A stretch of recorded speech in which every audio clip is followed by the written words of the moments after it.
આપણે simple project add કર્યો last ટાઈમની જેમ આની અંદર પણ એને કંટ્રોલર મોડલ અને વ્યૂ એડ કરી દીધા but it has added scripts it has added fonts it has added content bootstrap પણ આવી ગયું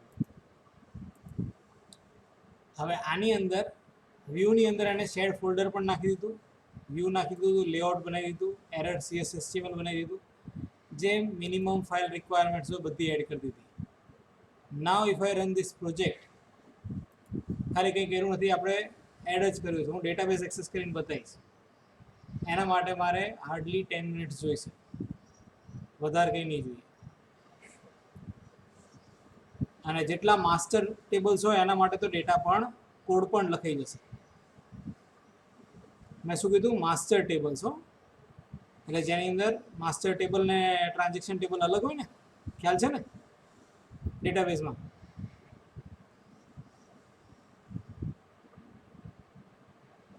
જો પાછો જવાબ બંધ થઈ ગયો એટલે ભણાવવાનું ચાલુ કરું ત્યારે સારું કશું યાદ નહીં આવતું મૂવી પૂછી તો ફટતી ને આન્સર આવ્યો ખબર હોય તો હા પાડો ના હોય તો ના પાડો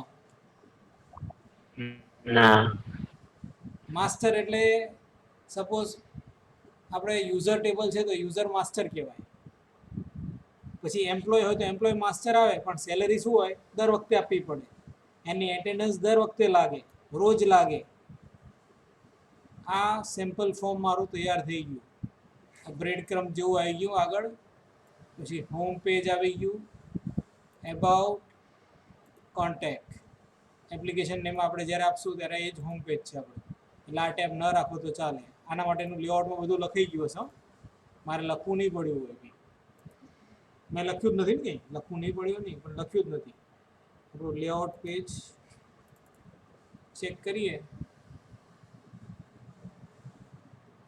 તો એને ક્યાં એડ કરી છે આ જે એપ્લિકેશન નેમ હતું એના પછી આ એડ કરી ઇફ આઈ કોમેન્ટ ધીસ તો એ આવશે નહીં સ્ક્રીનમાં બરાબર આવું લાલ લાલ બતાવશે પછી નીકળી જશે જાતે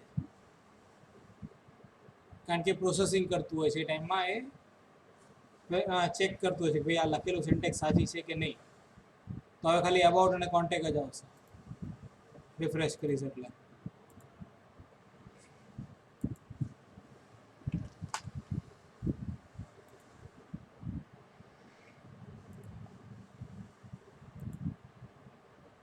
મેં સેવ જ નહોતી થઈ એટલા માટે નહોતું થતું બાકી રિફ્રેશ કરો થઈ જાય ને ખાલી કોમેન્ટ કરીને પછી ત્યાં રિફ્રેશ કરી દઉં ઇન શોર્ટ આપણું કામ થઈ ગયું મારે બીજા એડ કરવા હોય અહીંયા હું એડ કરીશું લોગિન રજિસ્ટર જે એડ કરવું એ કરી શકાય so this was basic project which is provided by Visual Studio when we select MVC as my development environment for a new project. હવે આની અંદર હું શું એડ કરવાનું છું ડેટાબેઝ એક્સેસ ના મોડ્યુલ્સ બરાબર તો એના માટે શું કરશું રાઈટ ક્લિક એડ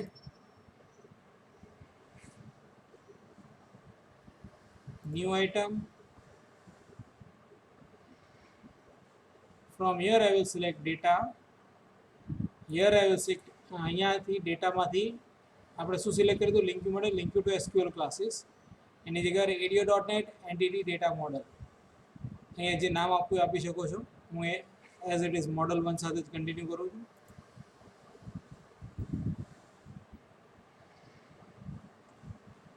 EF હું જ્યારે પણ આ એન્ટિટી ફ્રેમવર્ક યુઝ કરું it is a framework for accessing database It is a framework for accessing database.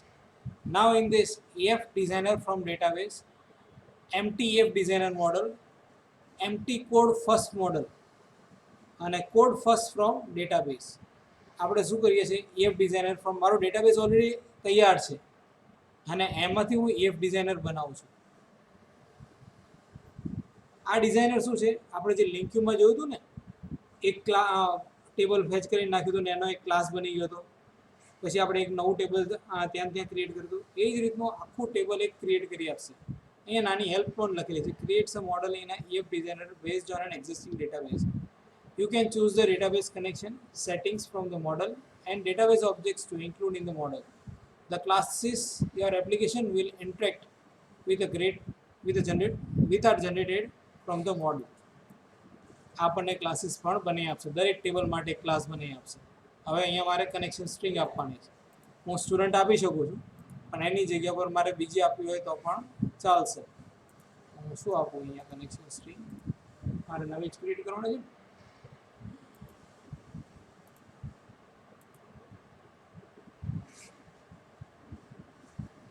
Database કયો લઈએ, મારો લઈ લો.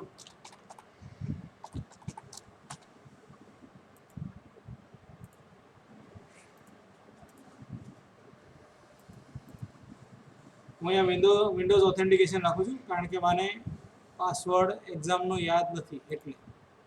નોર્થવિન્ડ ડેટાબેઝ લીધી.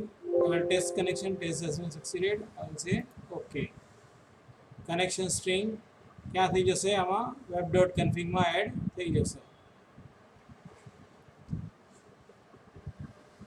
Is this clear? I can also use app data. હું અહીંયા લોકલ ડીબીનો પણ યુઝ કરી શકું છું. હા, લોકલ ડીબી જ છે. Which version of Entity Framework would you like to use? Entity Framework 6.x latest edition. Next, પૂરેપૂરી ડેટાબેઝ રિટ્રાઈવ કરશે.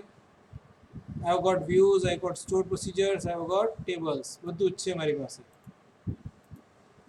છે વ્યૂ અને stored procedures પણ હશે. I will select tables. અને ટેબલ્સમાં પણ સ્પેસિફિક જોઈતા હોય તો employee, customer, category, employee territories કાઢ નાખો, ઓર્ડર ડિટેલ્સ, પ્રોડક્ટ્સ ભલે રહ્યું, region, shipper, suppliers and territories. આટલા રાખીને હું ફિનિશ કરીશ. મારું નામ ચેન્જ થઈ ગયું, નેમ સ્પેસ શું થઈ ગયું, નોર્થવિન્ડ મોડલ ડેટાબેઝ અથવા નોર્થવિન્ડ મોડલ થઈ ગયું. આઈ am saying finish.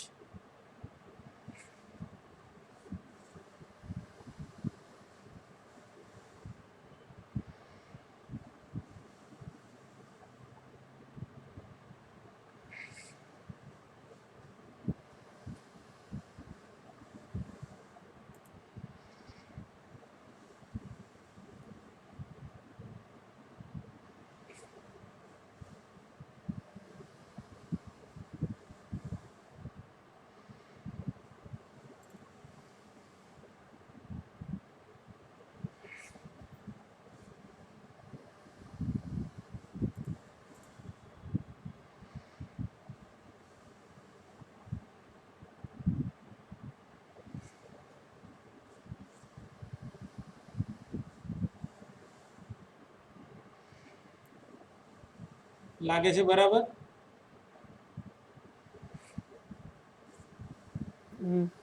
Okay. Yes. Now, Yes, sir. suppose I want to generate what? ધ્યાન આપજો ખાસ.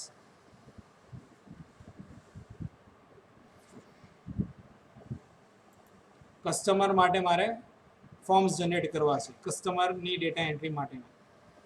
તો કસ્ટમર સિલેક્ટ કર્યું.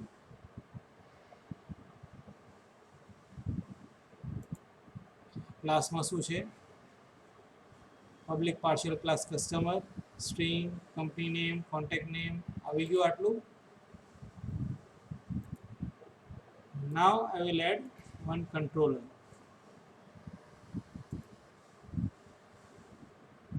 શું સિલેક્ટ કરું છું? MVC5 controller with views using entity framework. સમજાય છે? I will say add. Yes. Model class કયો છે મારો? Customer. Data context class, Northwind entities, generate views, use layout page. બરાબર ને? અને use async controller actions. Asynchronous જોઈતું હોય તો પણ તમે અહીંયા એડ કરી શકો છો. આવી ગયો ખ્યાલ? અને કંટ્રોલરનું નેમ શું આવશે? Customers controller. નીચે ક્યાંય મારા કસ્ટમર નામનું ફોલ્ડર નહોતું વ્યૂમાં. જેવું અહીંયા એડ ઉપર ક્લિક કરીશ એટલે વ્યૂની અંદર પણ કસ્ટમર નામનું ટેબલ એડ થઈ જશે અને એના માટેની એડ, ઇન્સર્ટ, અપડેટ, ડિલીટની ફાઇલ્સ જનરેટ થઈ જશે. ઓકે, આ એરર કેમ આવી? કારણ કે મેં બિલ્ડ કરેલું નહોતું. એકવાર આ એન્ટિટી ફ્રેમવર્ક એડ થઈ જાય અથવા મોડલ તમારું તૈયાર થઈ જાય પછી તમારે કમ્પલસરી એને શું કરવું પડે, બિલ્ડ કરવું પડે. કારણ કે આ બધા ક્લાસીસની એક ડીએલએલ બનવી જોઈએ, તો જ એ કામ કરશે. હું ફરી એ જ વસ્તુ કરીશ. Add controller entity framework for which model, for customer and from Northwind database અને છે એડ. શું કરી રહ્યું છે? સ્કેફોલ્ડિંગ કરી રહ્યું છે. એટલે તમારા માટે કોડ જનરેટ કરી રહ્યું છે. તમારા માટે ડિફોલ્ટ કોડ જનરેટ કરી રહ્યું છે. તમારો કોડ સીધો જનરેટ થઈ જશે, તમારે એક લાઈન લખવી પડશે નહીં. કસ્ટમર કંટ્રોલર એડ થઈ ગયું અને જોડે જોડે વ્યૂ આપણું ની અંદર create, delete, detail, edit, index generate થઈ ગઈ. હવે મારે આને જોવું છે. મારે આ ને રન કરીને જોવું છે. તો મારે શું કરવું પડશે? લેઆઉટની અંદર એક લિંક એડ કરવી પડશે.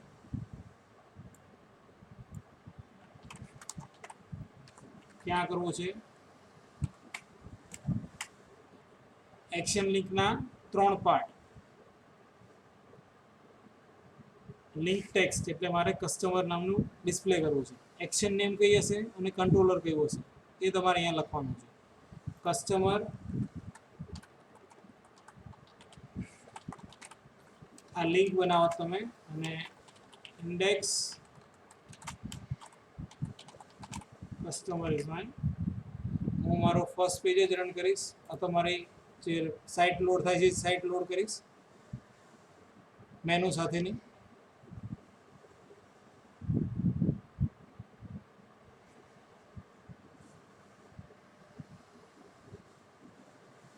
કસ્ટમર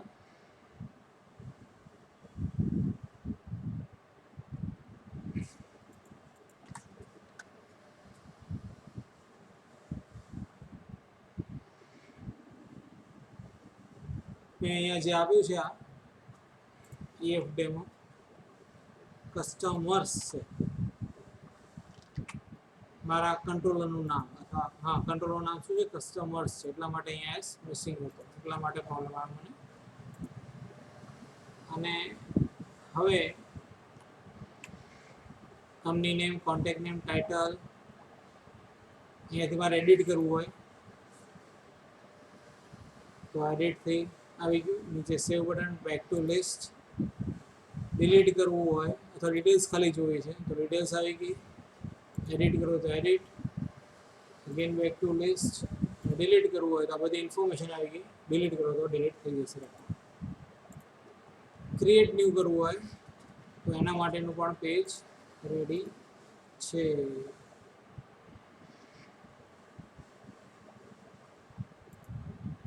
ઓકે, એને જાતે જનરેટ કર્યું છે ને કસ્ટમર આઈડી શું છે? પ્રાઇમરી કી, પણ એની સાથે બાઇન્ડ કરેલી છે એટલે બાઇન્ડ કરવાની જરૂર હોય નહીં. અને આપણે શું કરી દેવાઈએ? કોમેન્ટ કરી દઈએ.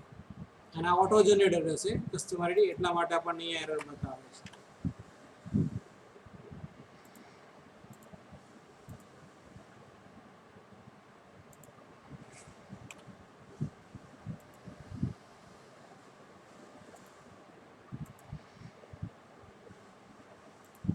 ફસાઈ ગયું છે અહીંયા વિચારો.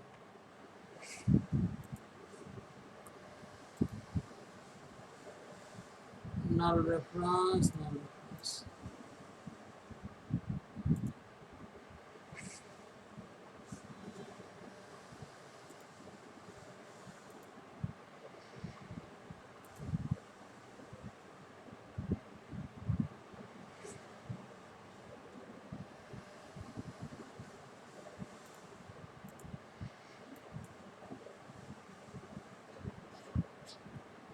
આના માટેનું પ્રોવિઝન પણ આપણે રાખી શકીએ કે કી જે હોય પ્રાઇમરી કી એના માટેનો કોઈ ફિલ્ડ જનરેટ ન થવો જોઈએ. સરસ.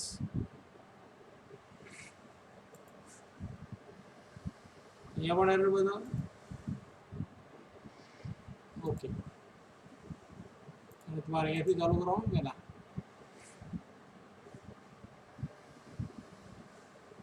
અને આ જે કોડિંગ થયું ને એકદમ સ્ટાન્ડર્ડ કોડિંગ થયું, આમાં કોઈ ચેન્જ તમને નડે નહીં.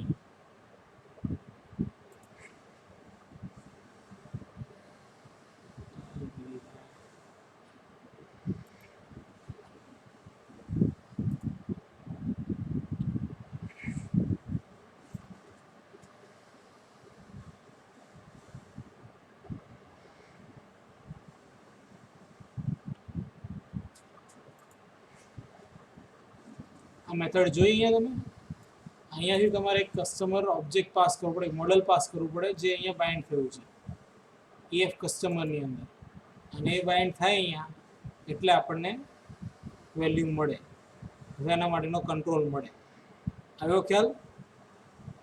આ ફોર્મ જનરેટ કરેલું છે ને શેના માટે? કસ્ટમરની ડિટેલ્સ ફેચ કરવા માટે. જો કસ્ટમર મોડલ આવ્યું છે અહીંયા તો અહીંયાથી પાસ થવું જોઈએ, પણ અહીંયાથી પાસ નથી થતું ને અહીંયા એમને મળે છે, એટલા માટે આપણને એરર બતાવે. But here we have seen that in case of edit details and delete it is working perfectly. અને થોડું મોડિફાય કરવું પડશે.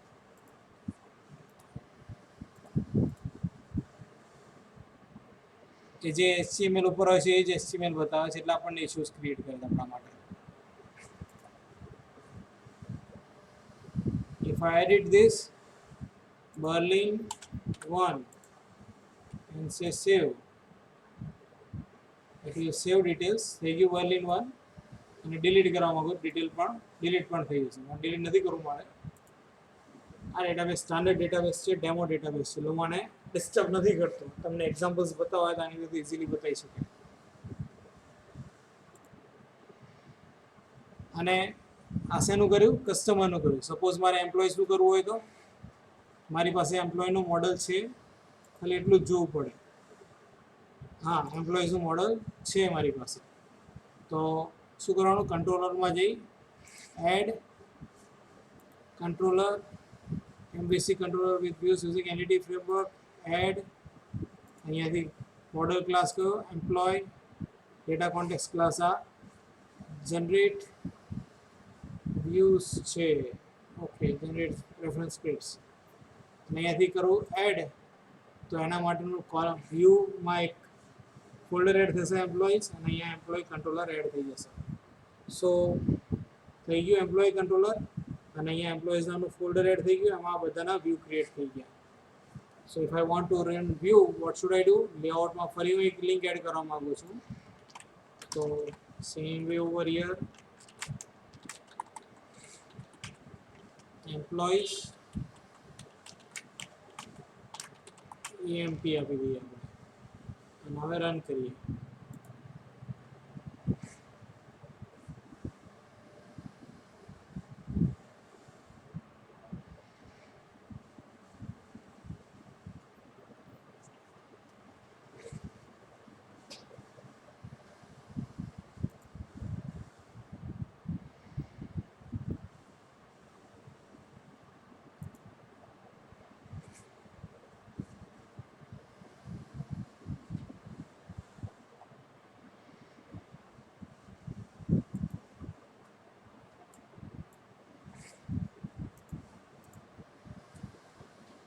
આ તમે સેલ્ફ જોઈન જેવું સાંભળેલું છે ને, આની કે સેલ્ફ જોઈન છે, જો છે અહીંયા, એટલા માટે આ ઇશ્યુ ક્રિએટ કરે છે.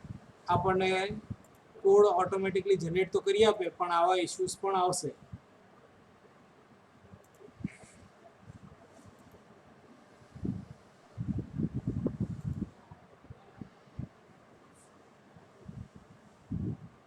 કારણ કે સેલ્ફ જોઈનની એને બહુ જાજી ખબર ના પડતી, એટલા માટે.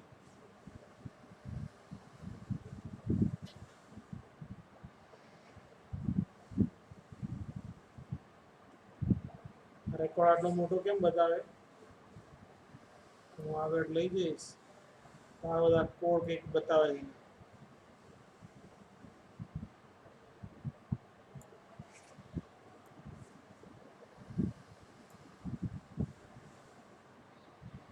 નોટ્સ પહેલાનું કોઈ ફિલ્ડ છે જે આટલું મોટું છે. ફોટો છે એનો, ફોટો કઈ રીતે બતાવે છે? In form of figures. જોયું ને તમે? ઇન્ટરનલી ફોટો આ રીતે સ્ટોર થયેલો હોય તમારો, આ ડેટાબેઝમાંથી આવે છે, એટલા માટે ડેટાબેઝમાં ફોટો સ્ટોર કર્યો છે ઇન બાઇટ ફોર્મેટ અથવા બાઇનરી ફોર્મેટમાં આપણે કહીએ, ઇઝીલી સમજાય તો. મારે ફોટો રિસ્ટ્રિક્ટ કરવો છે તો શું કરવાનું? કેટલા ફિલ્ડ શું છે બતાવવાના? સિમ્પલ,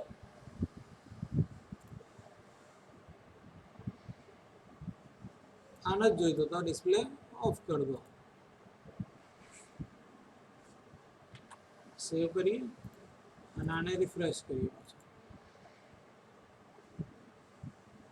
થઈ ગયું નાનું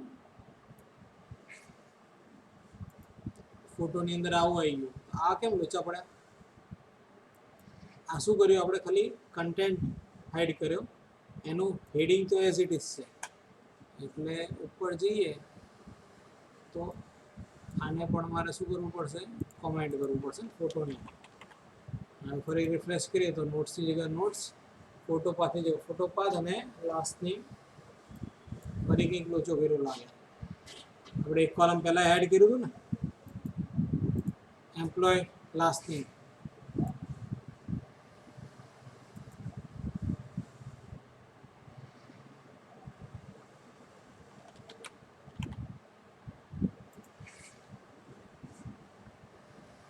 સેમ એડિટ ડિલીટ અપડેટ આવી ગયું. કેટલી મહેનત કરવી પડે? 10 મિનિટ માંડ થઈ હશે, 10 થી 15 મિનિટ. મારા 2 ટેબલના ઇન્સર્ટ અપડેટ ડિલીટ થઈ ગઈ. બરાબર ને?